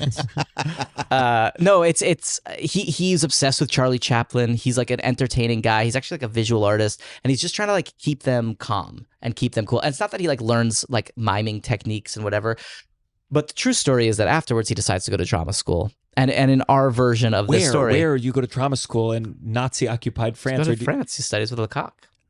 Really? Yeah, I hope I'm right. Did about Lecoq? that. Did he collaborate with the Nazis, or did he stay separate? Can you Don't imagine? look it up. I don't want to know. Don't look it up. You don't want to look up. Yeah. Who's Never not the research your heroes. Yeah. Um, I'm just thinking horrible jokes, none of which I should do. Yeah. Are you doing a lot of miming in the show though? Do you get a little mime? there's a little bit. There's like little moments here and there, and then there's one good chunk that I think is kind of exciting and comes in at a good moment. Oh, nice. Yeah, it's not really a spoiler kind of show, but I don't want to talk about You it. study with a mime? Did some work specific. I mean, did a lot of work with this amazing clown and movement coach named Lorenzo Pisoni, who I've worked with on a bunch of projects at this point. He's incredible. Yeah, with that name, you gotta be. Yeah, I mean, great name. Yeah. Pickle Family Great name. Circus. He's like a big old circus family. It's incredible. She's great. But yeah, so did a lot of work with him and like studied it and have done a lot of. What's the thing people get wrong about mime? Like if I need to mime, I got a mime show tonight. Give me a tip. Okay, here's what I take from Marcel Marceau's mime in particular. Unless Ice-T gave you better advice. Yeah. Nobody, By the way, kid. but nobody usually listens to you, and tonight's no different. No one believes you're stuck in a box. Yeah. I do. I do. I Yeah. do. Oh, that's good. It's about you got to be loose. It's balletic, and it's kind of like have you ever done like popping? You're like it's like I have done popping. Yeah, it's like these little muscle Me, Noah, things, and Jason Campbell, the TikTok doc. Oh yeah, yeah. Mm-hmm. It's just facts. Noah, on top of everything else, Great Noah, dancer. this little shit.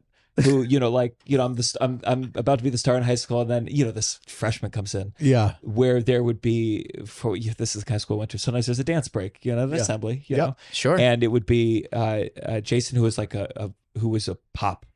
He could pop. Yeah. And then I kind of learned late in high school, and I had my stack of tricks, and then Noah, who had been like just doing it forever. Yeah. You don't know where or how it started, but it just could move, and he was funny. Yeah. And it's funny. like, you're going to take funny dance away from me? Yeah. Yeah. I'm not going to beat you with technical dance. Yeah. Jason Funny had dance good, is all I Jason got. had good dance. You Funny had funny dance, dance, and then here he wow. comes. Yeah, Little funny bit of both. dance.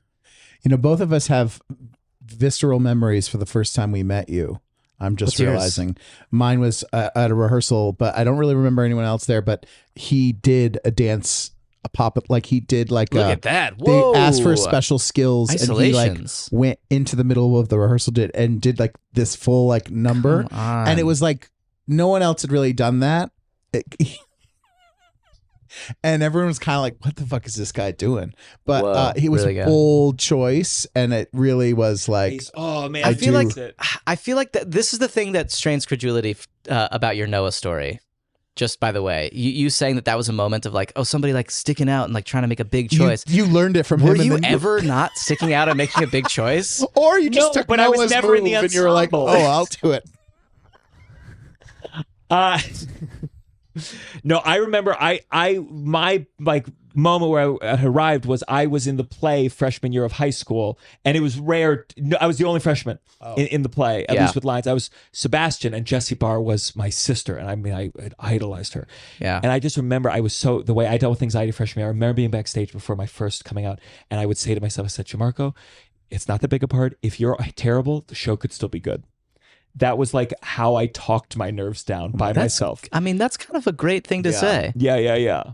You are insignificant in the grand scheme of things. Yeah. Nothing matters. Really? Yeah, that stopped working though. Yeah. Yeah. That's almost my next headlining show. I'm like, Liam did a great set. Yeah. I can bomb. Let's go on to our next segment. This has got to stop. This has gotta stop. This is where we talk about something that needs to come to an end. Big, small, public, personal. And if you join the Patreon, patreon.com, you can submit your own This Has Gotta Stop. Liam, do we have a patron submitted This Has Gotta Stop? We do. This is from I'm so sorry, Geroid M. JERROYD. This has got to stop feeling awkward about forgetting someone you met before. Life is too short. The number of people are too many. Let's laugh about it and move on. I agree with this one. I agree with it too. I agree, and I need to agree because I forget all the time. I forget all sometimes, and then also it's just I think what's hard about it is that when you've done it 4 or 5 times, you don't know what to do. Like, it's not even like a frustration because like if you're seeing people, you're seeing their shows and blah blah blah. You sometimes will meet people a few times, and when they've seen your show 3 or 4 times and you've introduced yourself, you just don't know what to say. Like, you feel like you want to connect the dots for them and be like, oh, actually, you saw me in this other show. You saw me, blah blah blah. And so I think it's just this thing of like, rather than, it's not even mad. It's more like, I don't know what to. I'm just going to keep reintroducing myself, I guess. Is it rude that what I usually do, if I do remember somebody, is I say, there's no reason for you to remember this, but we've met 14 times and here's all. No, but like I do try to preface it, but is it rude that I point out when we did? Because I want to give them context. That's actually good. That's helpful. It's also, that's actually good for you. Then you have more information. They forgot. They forgot. You like say, hey, just know. Yeah, I'm familiar. We have this thing. We have the same grandparent. Nice. Yeah. No, I think that's actually very helpful. Yeah. There's one person. So in my you're mind, right. That's what we can. There's one person in my mind that I've like. They've come and seen like 4 things I've been in, and every time I introduce myself to them, and I'm like, listen, I was in big parts in 2 of these things. Like, it's fine that you don't remember, but it's also like this thing where you're like, why are you asking to come and say hi to the cats? You're like, just remember my name. There is somebody who I'm not going to say who it is, who I met 6 times in the same place. Yeah. I do a good impression of him. Okay. Side note though, Mr. Jeff Goldblum remembers every person's name. Yeah. He knows on a set of 400 people, he's like, there's Jesse. There we go. We got some impression right there. Yeah, that's kind of that's a micro. He knows, but he knows everybody's names. Yeah, and it's remarkable, and it's. I mean, obviously, it takes effort. It's not like a it's some people's brains are just. It's like a little talent. bit, he's talent. It's talent, but it is effort. I've seen the effort, and that's the thing that I really am impressed by. Is I've seen. He's like all chill. He goes in his room. He's got all these pictures up. Like, okay, fuck, that's Jessica connected with string. Yeah. And I wouldn't have begrudged. I was surprised that you remembered up meeting because it was so brief when we met. So I wouldn't. Impactful. That's a different thing. And I wasn't even in the show when we came because but better than that, we got to talk. We did. Which was nice. Did, yeah. Did you do a funny thing when you did it? Was it a good one? Oh, it was actually really bad. It was actively bad. I mean, it wasn't actively bad. There wasn't any, like... It wasn't glaring. It was a crazy night for the show, which actually, too out of school for me to talk about. But when you can talk about it. Was something crazy? I don't remember. Yeah, well, I don't want to cue you. We'll cut it if it's weird. I just don't remember what happened in that. Thank God Josh Gad survived that. Yeah. All right. So yes, we agree with you. This has got to stop. Yes. This has got to stop is I feel like as you see the deterioration of the media ecosystem and people who aren't talented, who they built the YouTube channel, so they're still hosting it, but they have never taken a performance class in their life. There's little signs you can see that these people just know they never took a class, and you start to appreciate the importance of acting classes. For me, it is parallel gestures.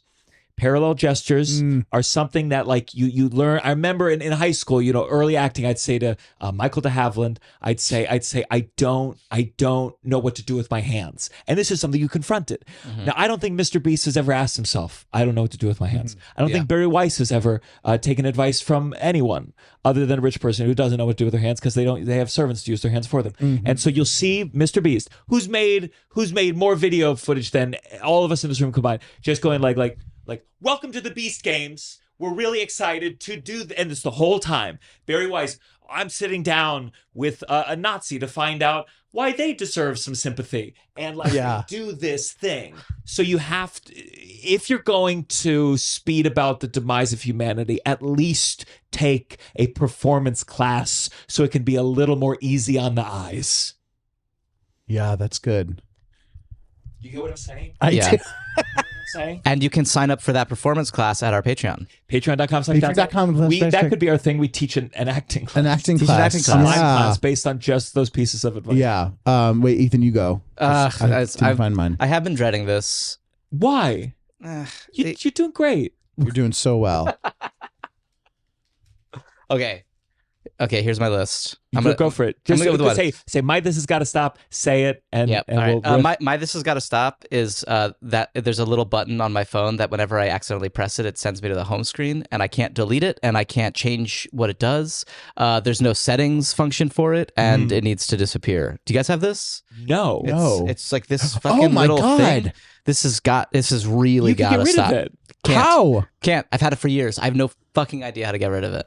There's definitely a way to get rid of it, but we can talk about that after the podcast. Okay, yeah. All right, comment below. This is gonna stop. This is gonna stop. That's actually huge. That's huge for me. I don't think you understand what a mass. This has been the bane of my existence. Ethan, you have support teams that can help you with this. Nah.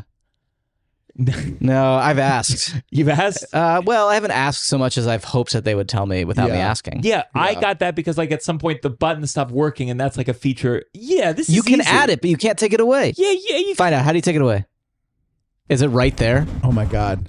Could we solve? This is going to be amazing. The first solve. If we this has gotta solve stop. this All right right, you for go you. to settings, I've tried. okay. Okay, I've tried settings. accessibility. Here you go. Liam, the expert with the I feel like I'm at accessibility my feature. grandpa's house right now. Yeah.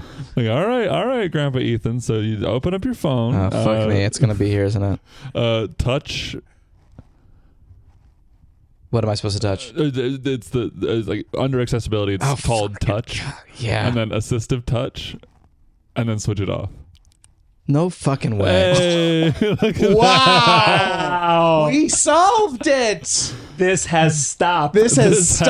has come to an end. And that segment is now over. Wow. We're just Done waiting with the for segment. one We person just to needed solve to it. It's the first thing you've ever solved in that segment. I think. Wow. That's beautiful. How- That's so beautiful. I could weep. Yeah, you're That welcome. is amazing. Do What's what I insane can. is I've Googled the little button that I can't turn off. I've Googled every variation of that. How was I supposed to know it was find it. assistive touch? All you have Wow. to know is the term for it. Is half the time with technology is just knowing the right thing to Google. Yeah. Wow. Here's the thing. I'm not the worst with technology, but I think I just learned that I am. Yeah. I've never had the self-conceptualization of someone who couldn't do something He because Googled of that so fast. The worst in this room, which is not a Well- super high bar. So it's fine, you know. worse than worse than a few You rooms. see where I'm but- sitting? I'm sitting with all these buttons. That's true. That's why I'm behind the buttons. Not one person on the set of Wicked helped you. Like Not one person. Liam just did. Not a Jeff single Goldblum was person. making a whole globe move with Not a mechanic things. single No, person. I do want to say, like, if this makes it into the final thing, I want you to know that they cut like an hour and a half of searching out of it. It took a long fucking time to figure this out, and Yeah, they're making I'm it look sweating. easy in Yeah. post, but it took a long time. Yeah. I had to bribe several people. We had to call in tech support. It was tough. Wow. Russell, do you have your this gotta stop? Yes, this got to stop. Getting sick is a natural part of life and the human experience. That is fine. We can expect it to happen from time to time. I think stomach bugs, not ideal. No one likes them, right? I'm fine when you get a stomach bug, expecting 3 to 5 days of stomach issues, and you're not feeling well and you're tired and achy, blah, blah, all that stuff. But then your body feels better. You feel better. There's no fever, no aches. Everything is natural, except you're still liquid shitting. And you're like, is this forever? Is this how I live forever now? It's been 8 days. I'm having to take Imodium because just to leave the house, just to not worry that something's going to happen while I'm interviewing Ethan Slater. So it's just not, I can't live this way anymore. I can't live off Imodium. I want to be a normal human being again. Take me back to real life. Okay. And even worse, he's doing the Music Man tonight. Is that what you were searching for on your phone? no, I didn't have one at all. And then I thought of it. Well, we were just in, thank God we had to Google things, but Yeah. yeah. Well, thought about it, certainly, boys. I said that. Yes, sir. Well, you got trouble, my friend. Yes, sir. Yo, that's Yes, sir. advertising. I don't have a I good do recall. always think of Pick a Little Talk a Little when I think of that show, though. Yeah. Or 76 trombones. What's your dream role? Dream role. Musical. Dream I don't care musical about role. play. I want to play Tevye, but I want to play Tevye between the wanna ages play of 36 and 38 because I think in the old country, his oldest daughter's 18 years old. Yeah. Realistically, other than the song with Golda, how old do we really think Tevye is? He's probably 36 to 38 years old. And so I think that we need to reinvent Tevye for a modern audience by going back to the ancient texts of Anatevka. Can I tell you, I played him 3 times before the age of 22. Hell yeah. Yeah, that's it. That the other thing I want to do is like a Jesus Christ Superstar situation. Oh, Two sides who of would the you coin. play? Well, I mean, I like singing the Judas songs. You want to be the Judas? I don't know if it's right. They are the best songs. They are the best songs. They're fun. I want to sing about blood money. You know. Did you audition and was it for you or Adam? Was that what the final? Yes, between the two Hollywood of us. Bowl? Yeah. You went to Cynthia. You said, "Hey, I'd love it." I think the audition went well. Like, could you put in a good word? Yeah. Liam, let's take us to our final segment. You better count your blessings. You better count your blessings. This is where we say something we're thankful for. I'll say my end of the year. Just thankful for my whole team. For this podcast, especially today, Liam filling in for Ty, Douglas Goodhart filling in for Theater Adult tonight. One of our guests is ill, and hopefully shitting better than Russell is now, 8 days out. And especially Douglas Goodhart is filling in. He's learning Old Friends from Merrily because we were going to do Old Friends, and I know the part. So he's learning it. He's coming in last minute. Douglas, thank you. Thank you to all our listeners. Sorry, I should have gone last because it's like a big end of the year thing. Thank you to our patrons, especially patreon.com/downside. Podcast is growing. We're going to be giving this whole place a facelift while I'm over in Asia, and next year is going to be really, really exciting. So stay tuned. Keep telling your friends. And Russell, what's your blessing? Yeah, my blessing is, sometimes this industry, it can be so awful. How so? But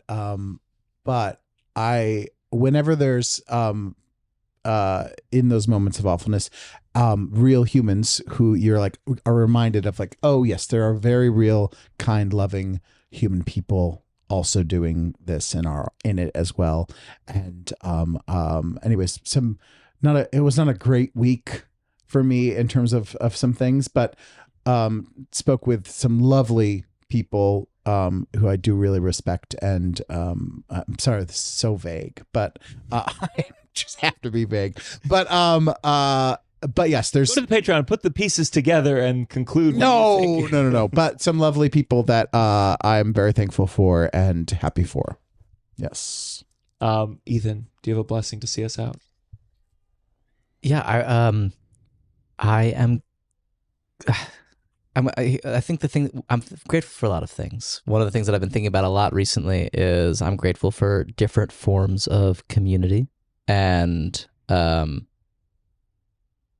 especially as the holiday season is happening and it can be really hard and people are like, family is tense and whatever. It's really nice to be able to unite around things in our families and remember what's important. And yeah. I think that the experience that I'm having is yours were both very sincere and mine is also very sincere, but there were two things that I was trying to decide what I was grateful for. You could say both.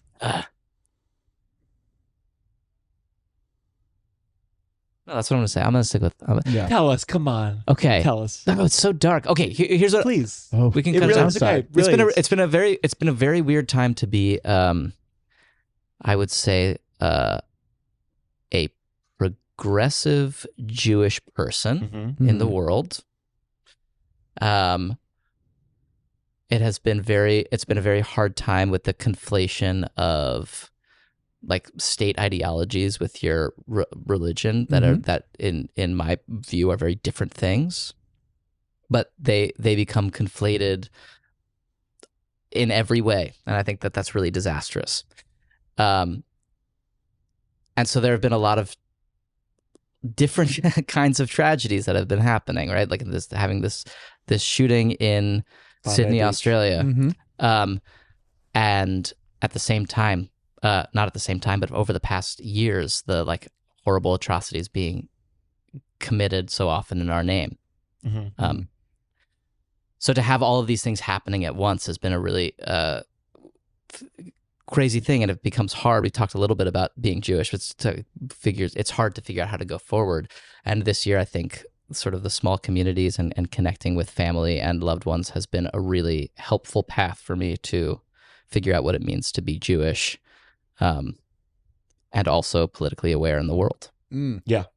I was lighting the menorah candles. I try not to tell stories about my son because I want to let him meet the world and let the world meet him on his own terms. So I don't tell stories or anecdotes. But I will just say that, like, you know, having that moment of lighting candles with him and talking about what it means to be Jewish has been a really interesting experience. And so I'm grateful for that in a sea of not being grateful for a lot of other things. I've been finding some hope in that. That's my long-winded answer. It's beautiful. Do you, because Tovah, she grew up Chabad, and so she's, it's always, she knows the song. It's probably the only song that she knows the melody to that I don't. It's the other way around, but she sings the lighting of the candle thing, and it's that same feeling of like, I did this, it was a Chabad thing in Dumbo, and I went to perform there, and it's always a stress that I'm like, she was like, I offered your name to go perform, and I'm like, this is cool. And then you go there and there's this anxiety of like, is this going to feel like a specifically Zionist event? You might get to perform and there's going to be an Israeli flag above me. I mean, truly, you just don't know. And it's this awful feeling where like I want to be able to, especially because of Tovah, I want to connect to my Judaism in a way that I never was interested when I was younger at all. It just, I wasn't raised with it much. And yeah, there you go. That's because of her. Yeah. And it's like, for example, it's like we're listening to them, and like, is this the Miami Boys Choir? The Miami Boys Choir, yeah. And it's like you're listening to the song and you're singing, and then like the you'll be singing some great Jewish song, and the last line is like, and praise the IDF, and you're like, oh fuck, what? Yeah. And it's just like this constant, someone I did crowd work with a little kid, and she talked about a stuffed animal she liked, and someone was like, my husband works for the stuffed animal company, we'll send you stuffed animals. And I was like, oh, I'll give it to the person. And I go to the profile, and it's like just virulently posts that I find degrading towards Palestinians in a way where you go, fuck, fuck, fuck, fuck. And it's this constant like surprise, or you hope, or you don't know, but still at least giving a good faith in the beginning to at least connect on something that's nice. When I see the cars with the menorahs on top of them going down, to go, that's beautiful. And who knows when there ever come a time where there's people in that car who disagree with me on a lot of other things. But like in this moment, it feels like it's about Jewishness and a community and a loving part of that thing, and embracing that element and being ready to confront the other part when you need to, and not saying you're not going to deny all community or try to find a community that is progressive. That it's going to be a struggle, right? But it exists. But it really exists. It does. Like there are a lot of American Jews who are trying to separate what we were taught at Jewish schools, what we were taught through our synagogues, that was that felt inseparable as kids because we were young, right? Like there's a generation of American Jews. It's not just this generation of American Jews, but there is a generation that is working really hard to do that. And it's like, it does feel a little bit like a splitting. And some people have been having this awakening of consciousness for a decade. Some people have been having it for a month. Some people have been having it their whole lives. Yeah. And so that where we meet these people is going to be constantly changing. Where we meet the people in our community is constantly changing and evolving. And allowing for that evolution is really important, because hopefully it will move everyone in a direction of like humanity. Totally. Yeah. And right, those little moments where you're able to see community and lighting the menorah, or,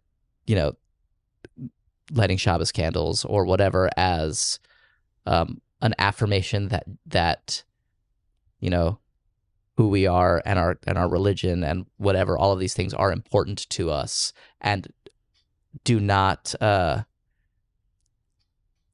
preclude a general sense of humanity. Yeah. Is really people do. valuable and important. My mom texted me the other day. She's like, I'm reading this great book called One Day We Will Have All Been Against This. And I was like, oh, yeah, we talked about it. And now she's reading it now. And so people have their evolutions. Yeah. And it's okay if you had your evolution after you took the birthright trip. Ethan, where can people find you? Like my address? Sorry, can you hold? Your show, your my Instagram. show, yeah. I'm on Instagram. You don't have to go there. It's my name, Ethan Slater. Follow me on Instagram. I'm doing the show Marcel on the Train. Really excited to start performances. Tickets. You did? I got my tickets. Amazing. I'm not a liar. Thank you. Yeah. I think you'll enjoy it. Marcel, I'm going to get my tickets. He's hoping that I bring along. You should have invited me. Yeah. Oh, yeah. That's going to be a classic stage company. We start performances February 5th. And I wrote it with Marshall Paylett, who's directing it. It's going to be really great. I'm really excited and proud of it. How is it? Funny, serious, both? Yeah. The terrible way that I tell the log line is I say all of that stuff and then I say it's a barrel of laughs because it is. It's fun. Okay, it is funny. It's like you're going to enjoy the ride, but it's also a bit of a thriller and like good with big themes. But it's it's important to us that you like are having a good time. It's a cool 90 minutes. Mm-hmm. Nice. Love that. Yeah. Mm-hmm. Yeah. And we do the whole thing at double speed, so you really get it all in. Yeah. No, but it's going to be really great. No props, all mimed. That's right. Yeah. That's right. No, I'm really excited and proud of it. And get your tickets now. Actually, do go to my Instagram because there's a link for tickets. Yeah, we'll put a link in the comments too. Go check it out. Go say hi. Russell and I will be there at one show, so we will take a gamble. Yeah. And stop commenting. I can see it. I'm in the room. He's a good-looking guy. So am I. You don't have to say you can see it. Just go, oh, nice. Nice. Yeah.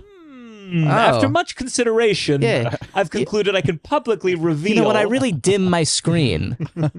Where can we find you, Russell? At Russell J. Daniels on Instagram. Guys, if this is coming out as scheduled, I am in Tokyo. I'm starting my run in Asia. Tokyo, Singapore, Jakarta, Hong Kong, Mumbai, all over Australia, New Zealand. Get those tickets. Please join the Patreon. That's the best way to find out about our adventures, and we'll keep talking all the topical stuff you like. Next year is going to be fantastic. Thank you so much to the Full Downside team. Thank you to Russell for making so much time for this. I'm really proud of this. Thank you, Ethan, for being here. And have a happy New Year. This is The Downside.